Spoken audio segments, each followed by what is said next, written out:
ज्ञानतिम्रान्धस्य ज्ञानाञ्जनशलाकया चक्षुरुन्मीलितं येन तस्मै श्री गुरुवे नमः। सर्वप्रथम मैं अपने परम पूज्य दीक्षा गुरु आचार्य शीला श्रीधर महाराज जी, समस्त गुरुवर शीला AC भक्तिवेदांत स्वामी प्रभुपाद, मेरे मेंटर HG सुंदर गोपाल प्रभु जी को धन्यवाद प्रणाम करती हूँ। हरे कृष्णा। तो हम चेतन चरितामृत पढ़ रहे थे। श्रीला कृष्णदास कविराज गोस्वामी समस्त षट गोस्वामी का अनुगत्य में उनसे आशीर्वाद की वांछा करते हैं। लास्ट क्लास का एक क्वेश्चन हमने देखा था कि कुछ श्लोकों में श्रीला कृष्णदास कविराज गोस्वामी ने मंगलाचरण किया है। तो वो कितने श्लोक हैं जिनमें कि उन्होंने मंगलाचरण किया है। अब आज का हम प्रारंभ करते हैं। तो हमने देखा स्टार्टिंग के जो 2 श्लोक थे उनमें फर्स्ट श्लोक में श्रीला कृष्णदास कविराज गोस्वामी सामान्य नमस्कार के बारे में बताते हैं और सेकंड श्लोक जो है वो विशेष नमस्कार। और उसके बाद जो 4 श्लोक हैं उसमें चेतन महाप्रभु कौन है, उनके अवतार के बाह्य कारण आंतरिक कारण उनको उन्होंने एक्सप्लेन किया है। अब 5 श्लोक में नित्यानंद प्रभु की ग्लोरिफिकेशन करेंगे। तो बताया इसमें कि जो नित्यानंद प्रभु हैं, नित्यानंद प्रभु कौन है? स्वयं बलराम है, जो कि भगवान कृष्ण के फर्स्ट एक्सपांशन है। इसमें आगे बताया शंकर्षण कारणोक्तक्षयी गर्भोदक्षयी च पयोक्तक्षयी शेषस्य यस्यांश कलाश नित्या नंदाख्य नामम शरणम ममास्तु। तो नित्यानंद प्रभु जो है वो ही स्वयं बलराम है। बलराम जी का फर्स्ट जो एक्सपांशन होता है वो होता है महाविष्णु के रूप में। महाविष्णु जिनको कि कारणोदक्षयी विष्णु भी कहते हैं, जो कि कारण सागर में शयन करते हैं। उसके बाद कारणोदक्षयी विष्णु से एक्सपांशन होता है गर्भोदक्षयी विष्णु का, जिनके नाभि कमल से कौन प्रकट होते हैं? ब्रह्मा जी, जो सृष्टि करता है। और फिर इनके एक्सपांशन है क्षीरोदक्षयी विष्णु, जो प्रत्येक जीव के अंदर परमात्मा के रूप में विराजमान है। तो इस तरह से बाद के 5 श्लोकों में नित्यानंद प्रभु का वर्णन किया हुआ है। जो शेषनाग है वो भी इनके कौन है? अंश के अंश हैं। इसके बाद के जो 2 श्लोक हैं उसमें अद्वैत आचार्य को नमस्कार किया है। अद्वैत मीन्स जो कि क्या है? द्वैत नहीं है, मीन्स एक ही है, जो भगवान से अभिन्न है। कौन है? स्वयं महाविष्णु, जो कि सृष्टि करता है। साथ ही अद्वैत आचार्य क्यों बोला? क्योंकि उन्होंने शिक्षा दी इस जगत को। तो इसमें 2 श्लोकों में उनका वर्णन किया गया है। अद्वैत आचार्य महाविष्णु के अवतार है, जिनका मुख्य कार्य क्या है? माया की क्रियाओं द्वारा भौतिक जगत की सृष्टि करना। और परमेश्वर से अभिन्न होने के कारण वो अद्वैत है, और भक्ति संप्रदाय का प्रचार करने के कारण वो आचार्य है। उसके बाद पंचतत्व को नमस्कार किया है। पंचतत्व आत्मकम कृष्णम भक्त रूप स्वरूपम भक्तावतारम भक्ताख्यम नमामि भक्त शक्तिकम। अब क्या बोल रहे हैं कि मैं परमेश्वर कृष्ण को नमस्कार करता हूँ, जो किसके रूप में प्रकट हुआ है? भक्त रूप, भक्त स्वरूप, भक्त अवतार, शुद्ध भक्त और भक्त शक्ति रूपी लक्षण से अभिन्न है। इसके बाद जो हमारे गौड़ीय संप्रदाय के 3 मुख्य अर्चा विग्रह हैं, श्री राधा मदन मोहन जी, राधा गोविंद देव जी और राधा गोपीनाथ जी, उनको नमस्कार करते हैं।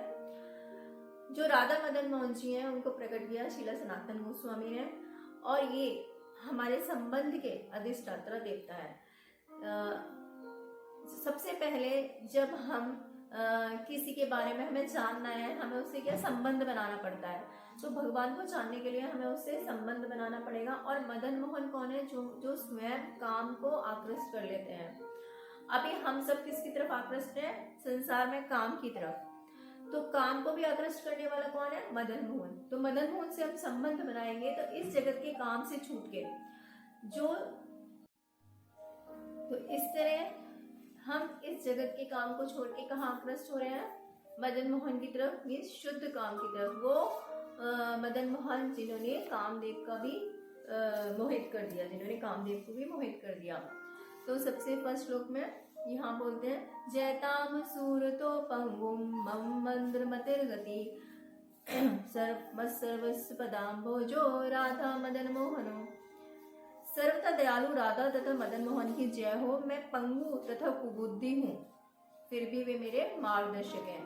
राधा मदन मोहन जी का आशीर्वाद प्राप्त करके ही श्री कृष्णदास कविराज गोस्वामी ने चेतन चरितामृत लिखना स्टार्ट किया। इसके बाद द्वितीय श्लोक जो है वो किसको नमस्कार कर रहे हैं, उसमें वो किसको अर्पण है, वो है गोविंद देव जी का। कि गोविंद देव जी जो हमारा प्रोसेस है भक्ति मार्ग में आगे बढ़ने का, अभिनय, उसके कौन है, अधिष्ठाता हैं गोविंद देव जी। दिव्य वृंदारण कल्प द्रुमाक्षी मद्रत्नागार सिंहासनस्थो श्री श्री राधा शील गोविंद देवो पृष्ठाल भी सेव्य मानो स्मरामि। क्या बोल रहे हैं, मैं राधा गोविंद जो कि कहाँ है, वृंदावन में कल्प वृक्ष के नीचे रत्नों के मंदिर में तेजो में सिंहासन के ऊपर विराजमान है होकर अपने पार्षदों द्वारा सेवित होते हैं, मैं उन्हें सादर नमस्कार करता हूँ। इसके बाद उन्होंने गोपीनाथ जी का जो नाम मंत्र है वो बोला है। गोपीनाथ जी कौन है, हमारे प्रयोजन मीन्स जो अल्टीमेट एम है हमारा, जो गोपियां जिनकी नाथ है, मीन्स हमें गोपियों की जैसे भक्ति करके भगवान को प्राप्त करना है। श्रीमान रासिरसारंभी वंशी वट तथा कर्षण वेणु सने गोपीनाथ श्रेष्ठुना। रास नृत्य के प्रवर्तक कौन, गोपीनाथ जी वंशी वट के तट पर खड़े हैं जहाँ रास हुआ है और अपनी बांसुरी से गोपियों के ध्यान को आकृष्ट कर रहे हैं। वे हम सबको अपना आशीर्वाद प्रदान करें। तो इस तरह से 3 श्लोकों में जो हमारे गौड़ीय संप्रदाय के मुख्य 3 अर्चा विग्रह हैं, जो कि संबंध अभिधेय और प्रयोजन के अधिष्ठाता हैं, उनको यहाँ श्रील कृष्णदास कविराज गोस्वामी ने नमस्कार किया, उनका प्रणाम मंत्र बोल के। जय जय श्री चैतन्य जय नित्यानंदा जय अद्वैत चंद्र जय गौर भक्त वृंदा। श्री चैतन्य महाप्रभु नित्यानंद प्रभु की जय हो, अद्वैताचार्य की जय हो और उनके समस्त भक्तों की जय हो। ए 3 ठाकुर गौड़िया के कार्य अच्छीन आत्मसात, ए 3 चरण बंदो 3 मोरनाथ। यहाँ पे कृष्णदास कविराज गोस्वामी यही बोल रहे हैं कि ये तीनों जो अर्चा विग्रह हैं ये मेरे नाथ हैं।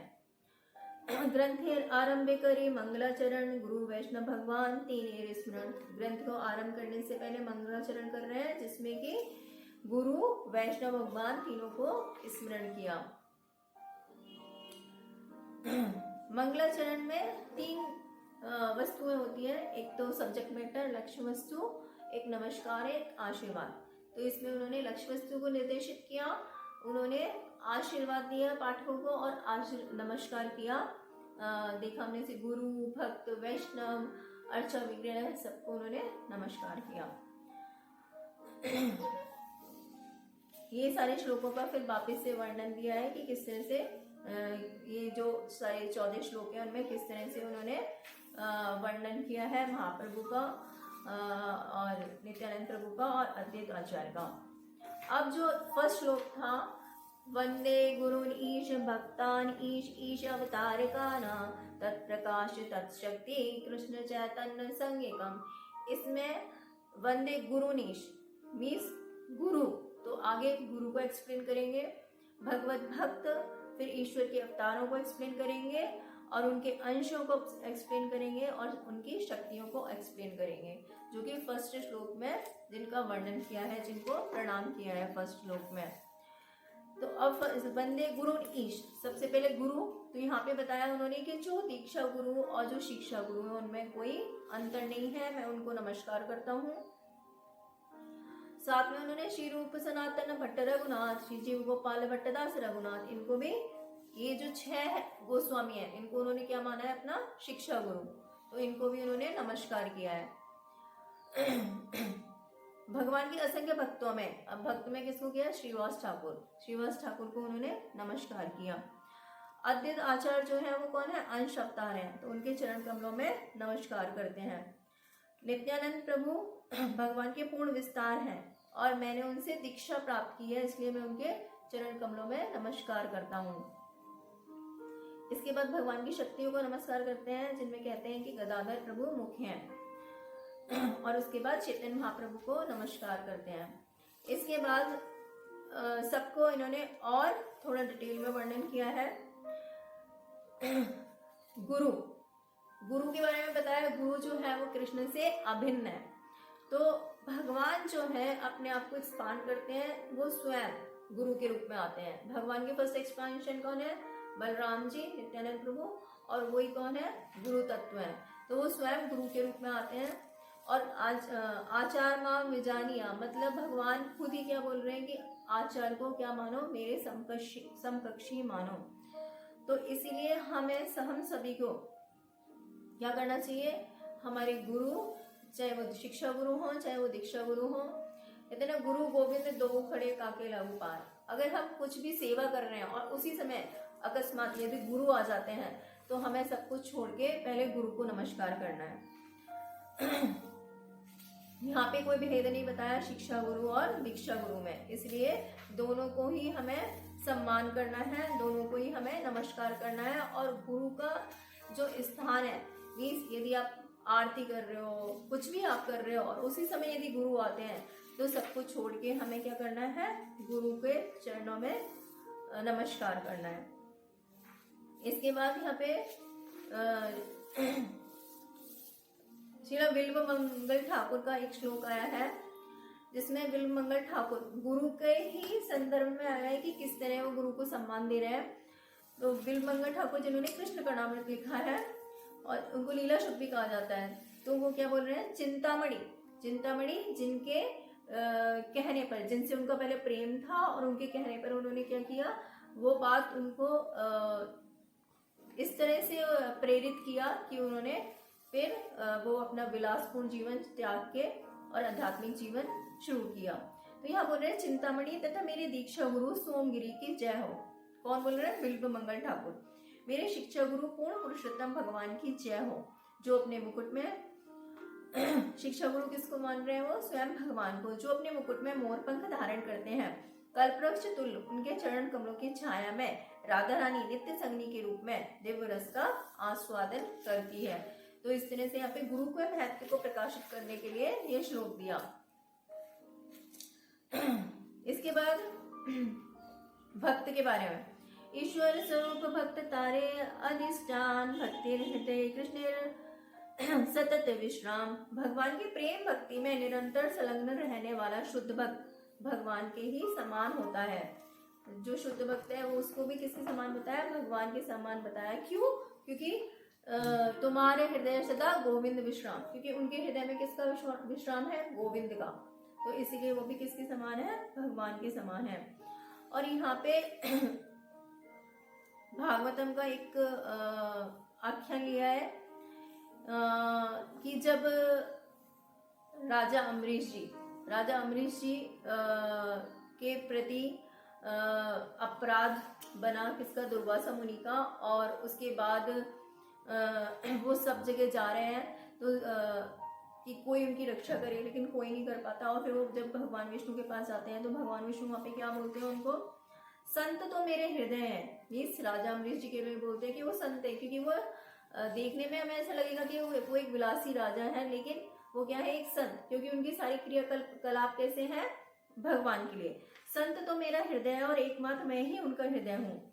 ये मेरे अतिरिक्त अन्य किसी को नहीं जानते। पूर्ण रूपे मेरे तो गिरधर गोपाल, दूसरा ना कोई। पूर्ण रूपे किसके ऊपर आश्रित है, भगवान के ऊपर। इसलिए मैं उनके अतिरिक्त अन्य किसी को अपना नहीं मानता। इसलिए भगवान ने जब बोला है समोहम सर्वभूतेषु, कि मेरे लिए सब समान है, लेकिन फिर भी भगवान ने क्या बोला है कि मैं फिर भी किसका पक्ष लेता हूँ, अपने भक्तों का। इसके बाद भक्तों के प्रकार बताए यहाँ पे कि दो तरह के, एक तो है साधक गण नवदीक्षित भक्त, और एक कौन है, जो नित्य संगी हैं भगवान के, जो कि हर रस में भगवान की सेवा कर रहे हैं। इसके इसके बाद जो ईश्वर अवतार हैं, 3 तरह के अवतार का वर्णन किया, अंश अवतार, गुण अवतार और शक्तावेश अवतार। तो जो अंश अवतार, गुण अवतार कौन? ब्रह्मा विष्णु महेश।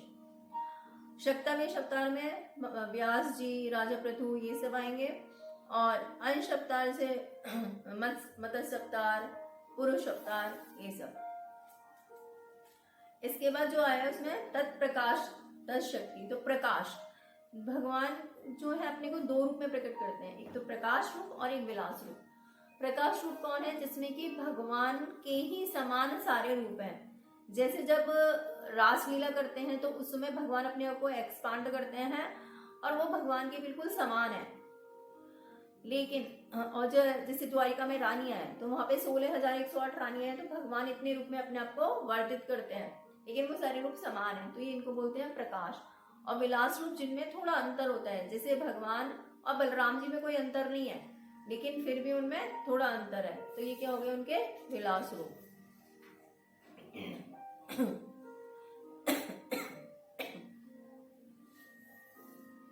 तो यहाँ पे वही एग्जाम्पल्स दिए हैं।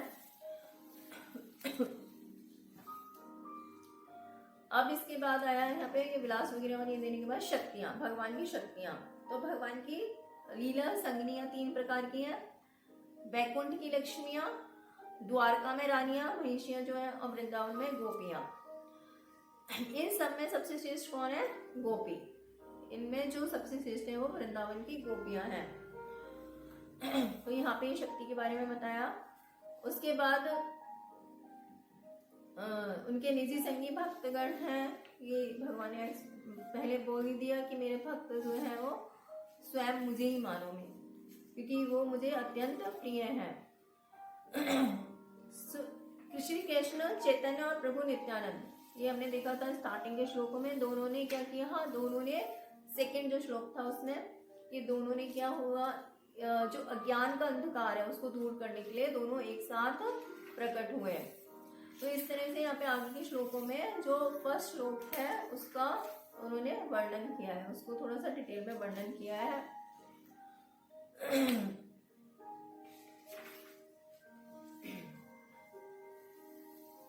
एक भाग, अब यहाँ पे बताया भागवत 2 प्रकार के भागवत है। एक भागवत है भागवत शास्त्र आर भगवान, भागवत भक्त भक्ति रसिया पात्र। एक ग्रंथ भागवत है और एक भक्त भागवत है। एक तो ग्रंथ जो हम पढ़ते हैं वो भागवत, क्योंकि वो हमारा क्या कर रहे हैं, हमारी जो ग्रंथियां हैं उनको काट के हमें भगवान की तरफ उन्मुख कर रहे हैं। और दूसरे भक्त भागवत जो हमारे गुरुजन हैं, जो भक्त हैं, जिनके आचरण से और जिनकी शिक्षाओं से हम भगवान की तरफ उन्मुख होंगे। अब यहाँ पे बोला है लास्ट में इन्होंने ये आशीर्वाद दिया है। क्या आशीर्वाद दिया है? यदि कोई प्रेम धैर्य पूर्वक श्री चैतन्य महाप्रभु, नित्यानंद प्रभु और अद्वैत प्रभु एवं उनके भक्त भक्ति कार्यों, नाम, यश तथा उनके दिव्य प्रेम में आदान प्रदानों के रसों की महिमा का श्रवण करेगा, आगे हम जो श्रवण करेंगे तो वह परम सत्य के सार को जान सकेगा। ये हमारे लिए पाठकों के लिए आशीर्वाद दिया है श्रील कृष्णदास कविराज गोस्वामी ने। और हर चैप्टर के लास्ट में वो बोलते हैं श्री रूप रघुनाथ पदे यर आश चैतन्य चरितामृत कहे कृष्णदास। कि रूप और रघुनाथ दास गोस्वामी का के अनुगत्य में उनकी वांछा, उनकी कृपा की वांछा से करके मैं क्या लिख रहा हूँ, ये चैतन्य चरितामृत कह रहा हूँ। तो इसके बाद ये फर्स्ट चैप्टर हो गया कंप्लीट। अभी हम सेकंड चैप्टर करेंगे नेक्स्ट क्लास में। हरे कृष्णा।